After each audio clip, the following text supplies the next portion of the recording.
지금 우리가 선조들의 터무야를 잠깐 좀 더 언급 더 한다면, 지금 쌍청당 송유 선생님 묘소가 저 위에 있죠. 그 묘소를 중심으로 서편으로 백호, 동편으로 청룡, 그리고 앞에 있는 요것이 바로 주작 겸 안산이 되겠습니다. 둥그렇게 아미봉으로 돼 있다 하는 것은, 아미산으로 돼 있다는 것은 아주 아름다운 여성 내지는 부귀할 수 있는 그런 것을 갖추고 있다, 이렇게 볼 수 있는 겁니다. 그럼 여기는 하나의 명당이라는 공간이 될 수 있는데, 여기서 배워야 될 게 하나가 바로 저 왕보들 나무가 있는 그 앞에 왜 신도비들이 있느냐 하는 것이죠. 신도비는 왜 저곳에 있을까 하는 것입니다.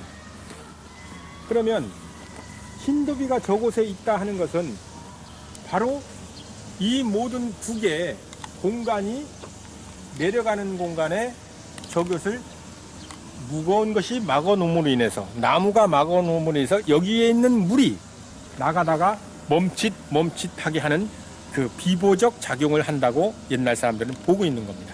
물론 묘가 저기 있기 때문에 좌우 합수되는 그 큰 명당은 저쪽 편에 있으니까 저 밑에 가서 막아야 되겠지만, 이 자체 몸에서 나오는 고륙수 자체를 쉽게 못 나가게 하기 위한 공간성을 저렇게 신도비를 갖다 놓는 위치도 그냥 갖다 놓는 것은 아니다.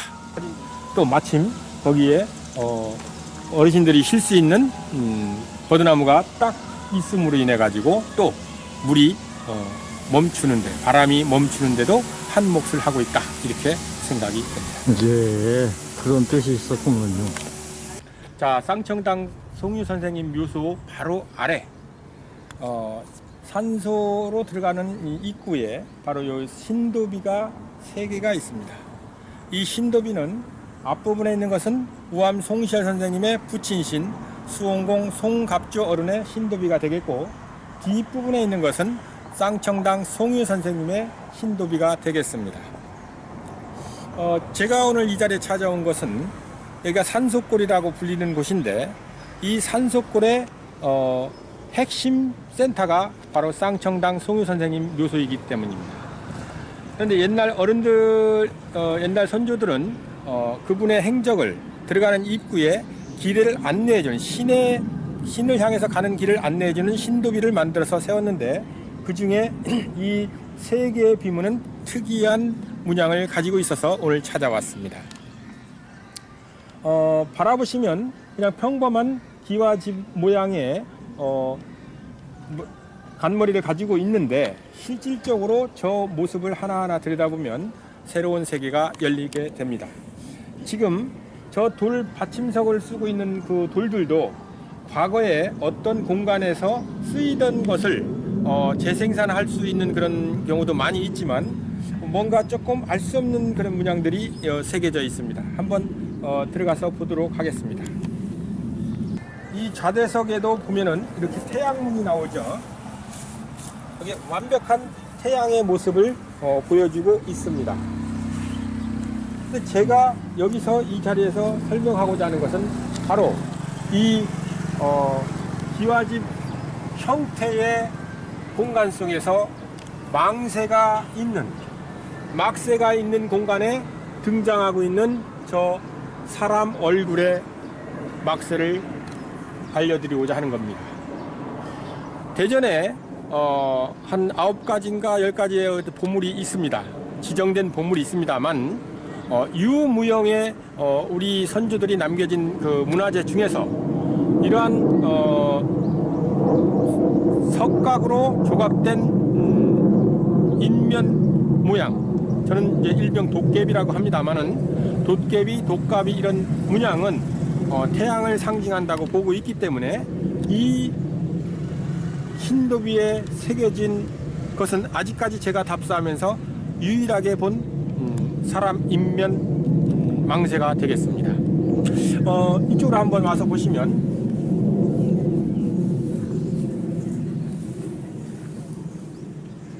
좌우 망새 모습도 있었지만 측면에서 크게 보는 그 망새 모습의 도깨비 모습이 보입니다.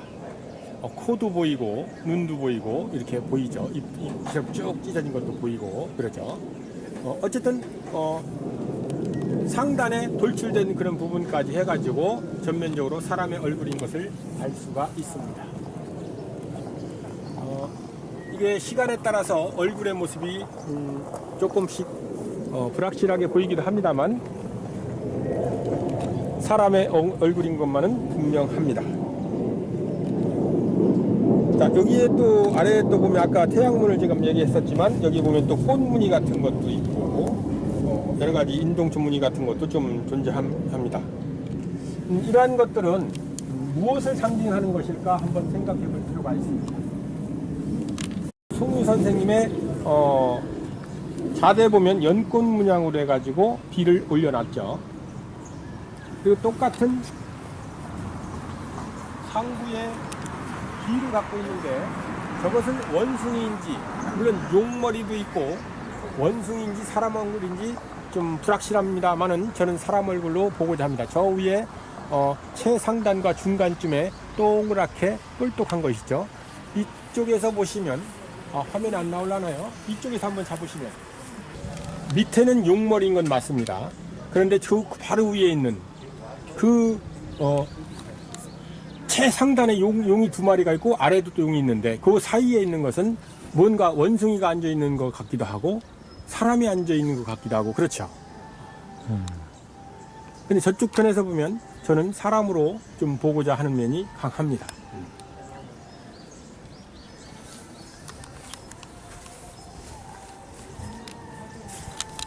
저런 게 무슨 의미인가를 밝히고 싶다는 말씀이시죠? 그렇죠.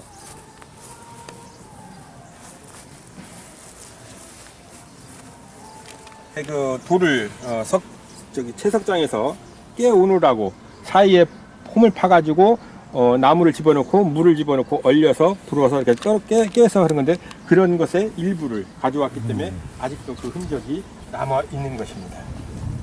어쨌든 흰도비라고 해도 이건 좀 폭이 넓죠.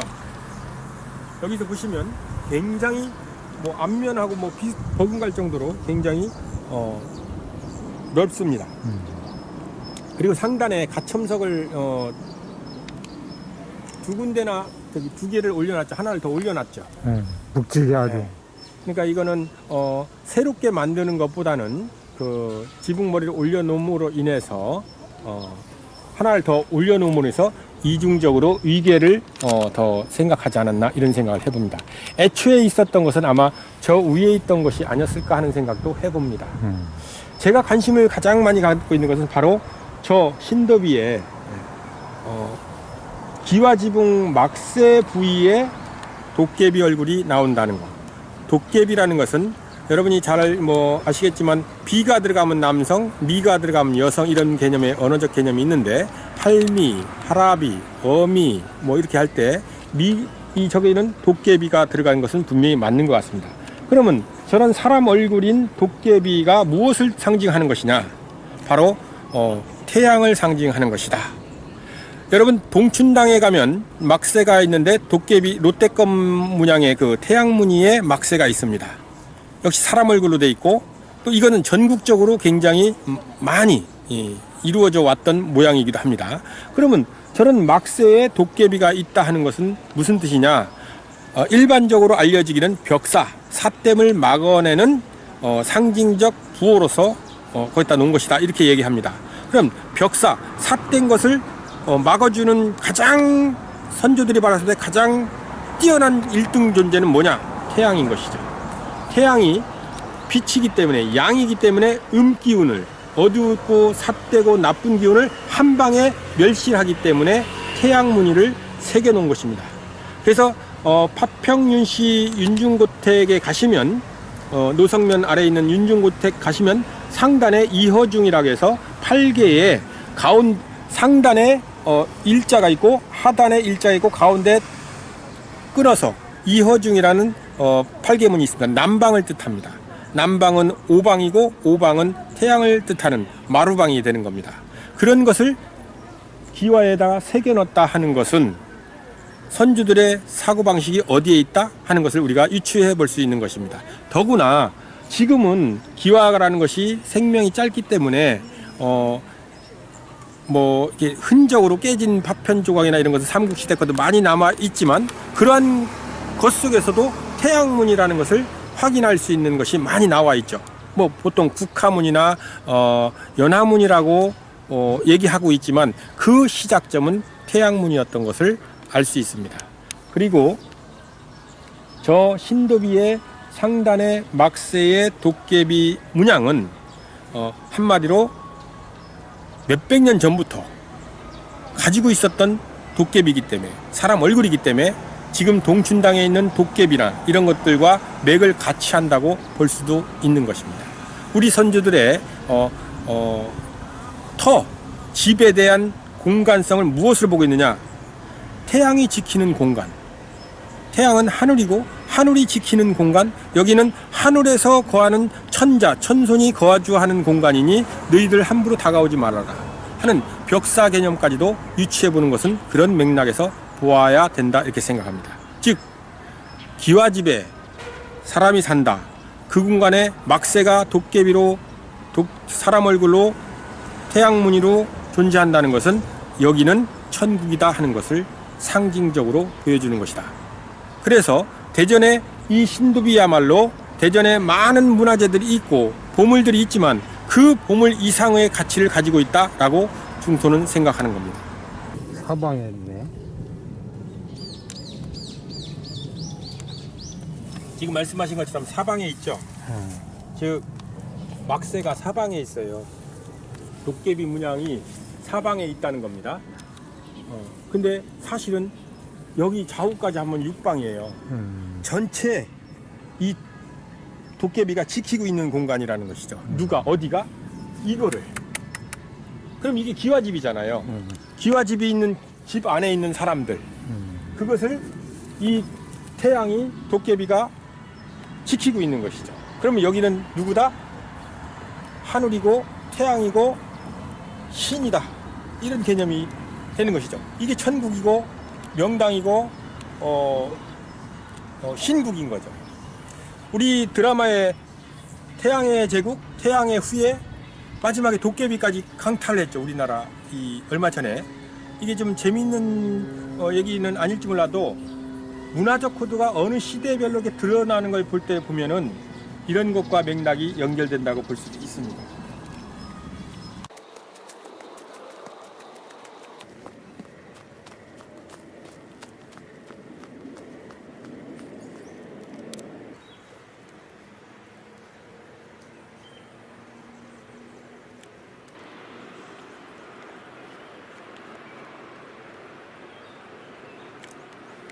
오늘은 대전의 세거성시 중에서 가장 부유하고 16, 17세기 조선사에 있어서 사림 세력의 주축이었던 은진송씨 입향조이신 쌍청당 송유 선생님의 영면지를 찾아왔습니다. 오늘 이 공간은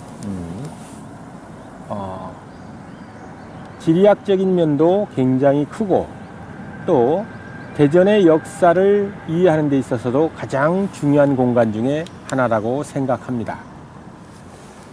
보시는 바와 같이 이 공간이 식장산과 보문산을 좌우로 두고 먼 미래를 바라보는 공간에 있는데 예전에 이 공간은 여기 쌍청당 송유 선생님의 어머니, 유명하신 유조비라고 하는 그 어머니가 자리 잡은 공간이라고 합니다.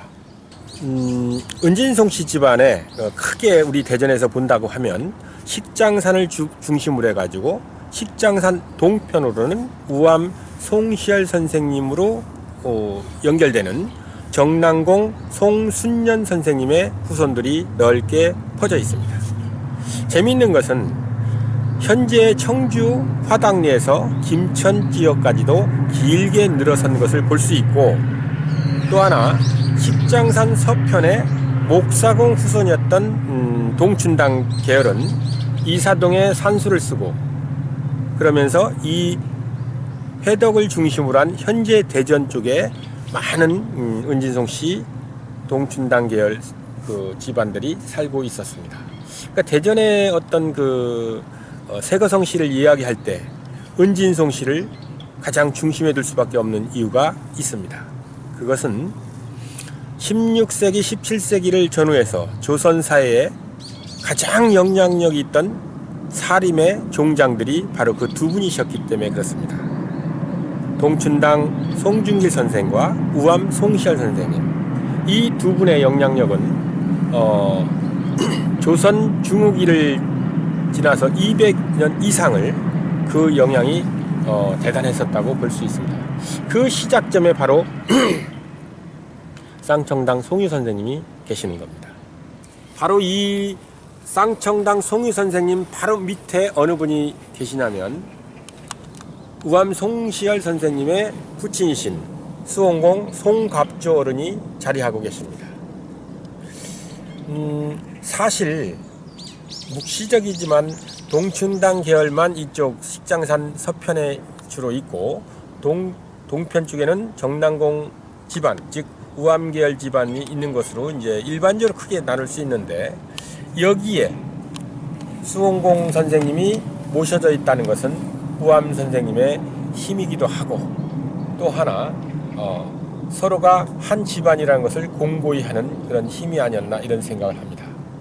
적어도 관운상제라는 이 우리 선조들의 네 가지 이 예의 속에서 이 상내 문화는 땅을 보는 문화이면서 또한 선조들을 바라볼 줄 아는 인간 문화이기도 했던 것입니다. 그러므로 풍수라는 개념이 단순히 발복의 개념에서만 바라보았던 우리들의 지리사고를 조금 더 외연을 확장해서 선조들의 터문화이자 우리들의 인간 문화인 것을 조금 더 살펴보아야 할 그런 때가 아닌가 생각합니다. 오늘 찾아온 이 공간은 은진송 씨 대전 입향조이신 쌍청당 송유 선생님 가운데에 계시는 분이십니다. 그 다음에 여기는 우암 송시열 선생님의 부친이셨던 수원공 송갑조 어른의 영면지를 바라보고 계십니다. 제일 뒤에 있는 것은 쌍청당의 먼 후손이 되겠습니다. 이렇게 오래된 묘는 아니지만 과거에 못 들어올 수 있는 공간인데 그래도 손자를 업고 있다, 이렇게 후손을 업고 있다 이렇게 생각하는 개념에서 이해되어지는 공간이라고 할 수 있겠습니다. 어쨌든 은진송 씨 집안에서 가장 신성시하는 두 공간이 있는데, 첫 번째가 마산동에, 지금 대청호 주변에 마산동 미르건 주변에 있는 유조비 어른, 즉 이 쌍청당 송유 선생을 5살 때 업고 개성해서 여기까지 시아버지를 찾아 내려와서 은진송 씨 일가를 이루게 된 굉장히 중요한 어른이시죠.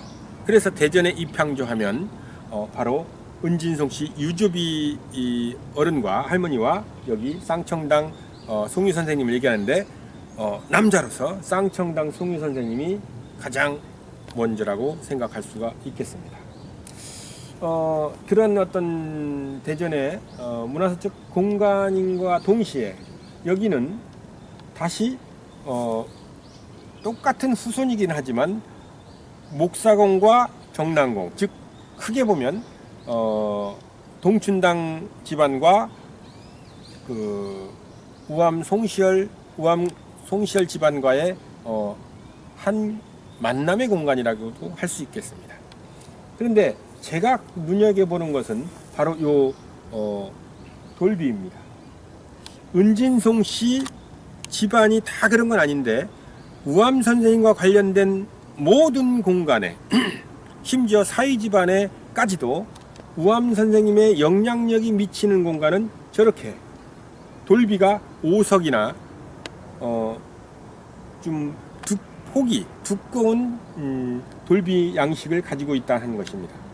보시면 아시겠지만 일반적인 그 돌비는 이 면은 똑같을지 몰라도 이 공간의 폭은 비슷할지 몰라도 이 공간의 이 옆면이 굉장히 넓다는 것은 햇마로 쳐도 깨지지 않을 정도로 실용적인 면을 가지고 있습니다. 보통 요 정도 돌비의 그 규격이라고 하면 한 뼘 정도 했나? 여기는 두 뼘 가까이 되는 두께를 갖고 있고, 가운데가 또 볼록한 양식도 있습니다. 지금 저거 보시면 저걸 한번 영상에 담으실 수 있는지 모르겠는데, 뭔지 모르게 조금 이렇게 두툼하고, 그 다음에 배가 나왔어요. 이렇게 이 폭도 넓고 마치 주심포 양식 같은 그런 개념을 하고 있으면서도 배가 쭉 나왔다는 거죠. 그러니까 이 부분은 오석이면서 배가 나오고 폭이 넓다. 그러면 어지간해서 깨지지 않는, 비바람에 깨질 수 없는 그런 것을 갖추고 있다고 볼 수 있겠습니다. 후손들이 이렇게 사격 연습을 하기도 하고, 후손들 중에서 누가 또 반대하는 사람들이 이렇게 할 수도 있겠지만, 저는 누가 했다기보다 사격 속에서 이렇게 깨지지 않나 이런 생각을 해봅니다. 오늘 돌비를 촬영하는 데 있어서 아래에 신도비가 3개 있습니다.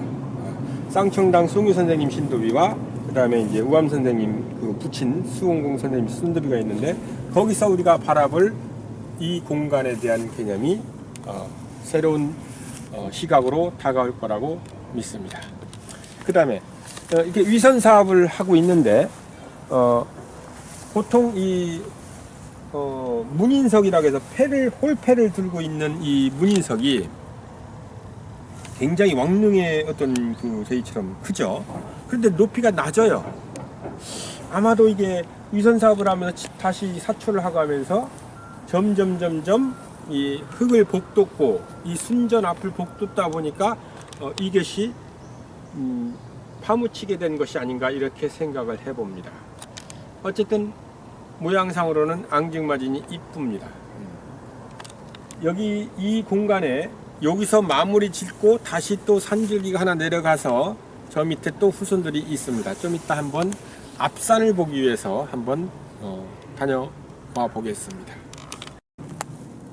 이게 기와집 모양이잖아요. 기와집 모양. 기와집 모양인데 여기 용 한 마리가 있고 또 용 한 마리가 있어요. 용 머리가 2개가 있죠. 그런데 가운데 이것을 역학적으로 다르게 표현하는 사람이 있지만, 간단하게 말씀드리면 용이 2마리가 여의주를 입에 물고자 하는 공간이죠. 그러니까 이 공간은 변화를 얻고자 하는 공간성이다. 뭔가 미래가 좀 좋았으면 좋겠다 하는 그런 잘 될 것이라 하는 믿음의 공간이다. 이렇게 볼 수가 있겠습니다. 조각이 좀 우리 선조들의 묘지, 문화재를 찾아갈 때 재미있는 것 중에 하나가 뭐냐면 바로 이런 돌비라든가 좌대, 또 이런 문양들을 바라볼 수 있는, 공부할 수 있는 공간이 많다는 겁니다. 그것도 보물급에 속하는 문양들이 굉장히 많음에도 불구하고 조금은 대접을 소홀히 받지 않나 이런 생각을 해봅니다. 이건 이제 실제 역사일 수도 있고 아닐 수도 있어요. 그러나 제가 바라보는 역사적 시각에서 바라본다고 하면 조선 중기, 후기 들어오기 전까지는 모든 아버지의 마음, 부모의 마음이 어떻겠어요? 자식을 똑같이 보거든요. 그래서 딸아들 구별 없이 재산을 똑같이 나눠줬어요. 고려 말에는 당연한 거죠. 근데 회덕왕씨 집안에 송명희 어른이 처갓집으로 결혼을 해서 장가 들어간 거죠. 그래서 개성에서 고려가 망하니까 그냥 일로 내려온 거예요. 집단공 송명희 어른이 내려와 가지고 마산동에 살면서 사위가 됐으니까 회덕왕씨 그 장인어른이 돌아가시니까 돈을 나눠줬을 거 아니에요. 반. 제가 알기로는 지금 이 지역에서는 현대적으로 표현하자면 삼성의 재물을 갖고 있었어요. 그 삼성공화국의 재물의 반을 딱 떼서 날 받았단 말이에요. 집단공 어른이. 근데 집단공 어른이 다 나라에 돌아가신단 말이에요. 그러니까 그 재물이 어디 오겠어요. 아들 송국기는 개성에서 돌아가셨고, 그러니까 이분의 아버지는 개성에서 일찍 돌아가셨어요. 진사 어른이셨는데. 그러니까 이분의 손자인 나한테, 이 송유 선생한테 모든 재산이 내려오는 거죠. 그래서 그 재산을 가지고 마산동에 살다가 지금 현재 해덕에 배달산 밑에, 계족산 밑에 쌍청당을 짓고 풍류를 즐기는 거죠. 여기서 풍류를 즐긴다고 하면 양반들이 뭐 술이나 처먹고 논다 이렇게 생각하면 안 돼요. 당시에 가장 고급진 문화의식이 행해졌다 이렇게 보시면 돼요. 거기에 지금 쌍청당과 동춘당과 사이에 그 계곡물이 두 개가 있어요. 그래서 쌍계라고 그래요. 두 물이 시냇물이 흘러오니까 쌍계. 거기다 쌍계정을 짓고 박팽년까지는 잘 모르겠는데 난계 박연 선생 이런 분들을 모셔다가 같이 어울리고 얘기하고 고담준론을 나누면서 하니까 이분은 진짜 아름다운 처사다. 청풍명월의 어른이다. 이 청풍명월이라는 쌀 이름도 나오지만 지금 보면 저기 부리에 가면 뭐 청풍명월 거기 비도 있을 거야 아마. 사실 시작점은 청풍명월의 단어는 아주 동양 고전적인 얘기이고 하지만 이 충청도 지역의 청풍명월의 개념은 바로 쌍청당 송유 선생님으로부터 퍼져나온 이야기다 이렇게 볼 수가 있는 겁니다. 그러니까 그 많은 재산을 쌍청당이 받아가지고 부디 벼슬 이거 뭐 별로 마음에도 안 들고 하니까 와가지고는 이 지역을 위해서 봉사도 하고 또 회덕왕 씨가 했었던 그 남도운 일도 좀 나오진 않지만 아마 했었을 거라고 봅니다. 절대 나 홀로 잘 먹고 잘 사는 이런 우리 선조들은 아니거든요. 그래서 그렇게 하면서 아드님인 계사 계중 그 다음에 바로 이어서 목사공이라든가 이런 분들 정난공 그러니까 벼슬이 점점 더 높아지는 거죠. 재물이 있다는 것은 공부할 수 있는 여력이 되고 그 공부하게 되면 결국은 정계에 나아가고 하는 것이죠. 그래서 이분으로 인해서 바로 대전 세거성씨 은진송씨의 번성하게 된 시작점으로 보는 것이죠.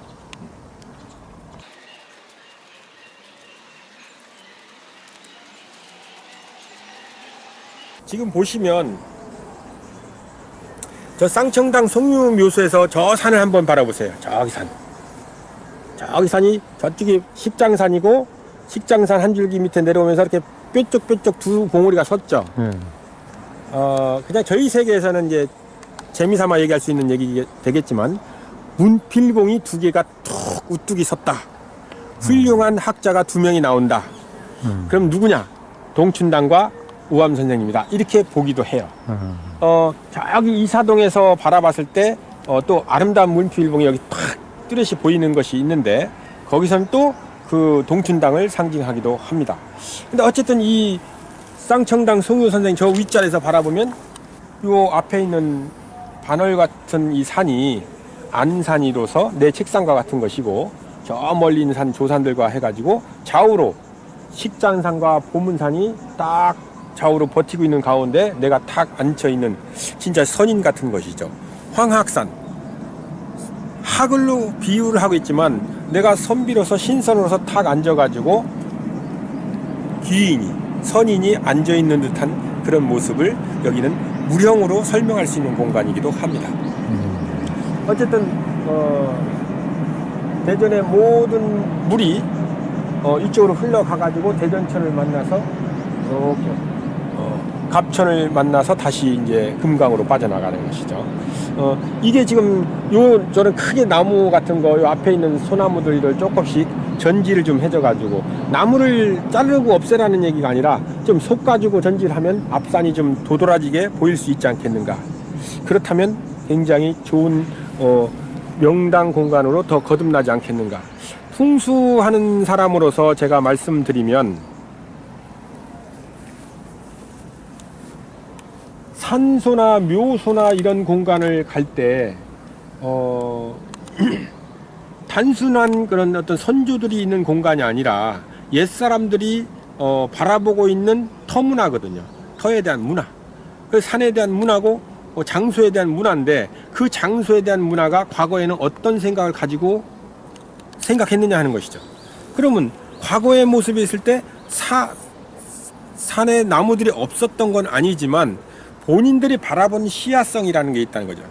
바라보는 세계, 그것을 미래라고 해요.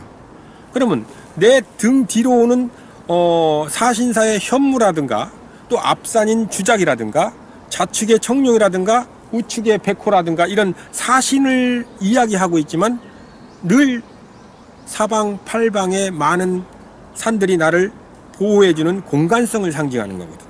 이 공간성에 햇빛이 충분히 들어와야 되니까 앞산은 낮아야 되고, 그래서 햇빛이 들어오면 여기가 밝은 땅이 되고 밝은 공간이 되기 때문에 그걸 역시 명당이라고 하는 거거든요.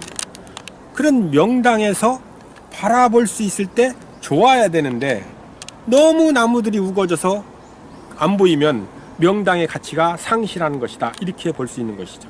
그래서 은진송 씨 집안에서는 과거의 과거의 어떤 공간을 부활시킨다는 개념에서 좀 적절하게 나무를 감벌하고 치고 또 솎아줘 가지고 시야가 열릴 수 있게끔 해주면 더욱 후손들 위해서도 좋지 않을까, 이런 생각을 해봅니다.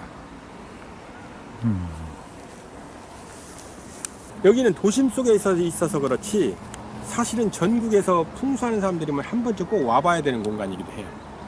그리고 과거의 모습으로 읽어줄 줄 알아야 돼요. 제가 읽는다는 표현했는데 산이 어떤 모습으로 시시각각 변해요. 그리고 과거의 모습을 읽어줄 줄 알아야 된다는 것이죠.